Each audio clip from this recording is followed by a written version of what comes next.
Работата и работните односи се најподложни на дискриминација, покажува годишниот извештај на Комисијата за заштита од дискриминација. 52% од преставките што лани ги добиле се во оваа област и тоа во јавниот сектор.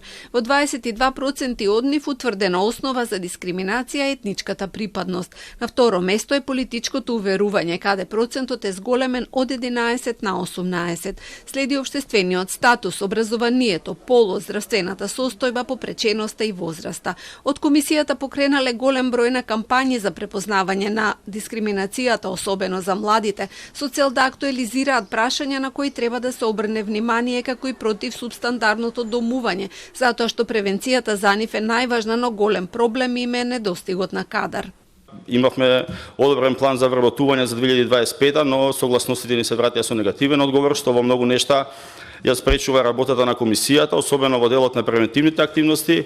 Во одделението за превенција имаме само едно лице кое што работи, за жал не добиваме никога средства на оваа ставка за да работиме на подигнување на свеста, која што е многу побитна, можеби од делот на заштитата. Од владеачкото мнозинство се согласија дека оваа комисија е се позрел и поважен механизам и треба да им се излезе во пресрет на барањата, додека од опозицијата изразија загрижености за нивните финансии.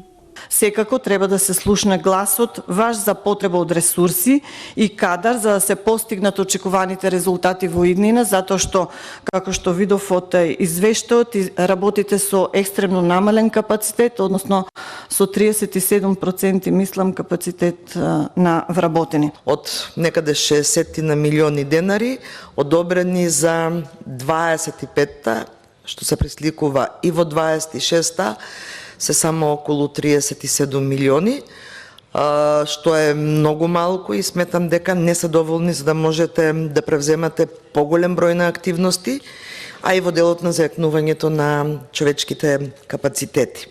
Од 559 предмети Комисијата постапила по 359, од кои 58% биле отфрлени поради неуредност или законска неможност да се постапи.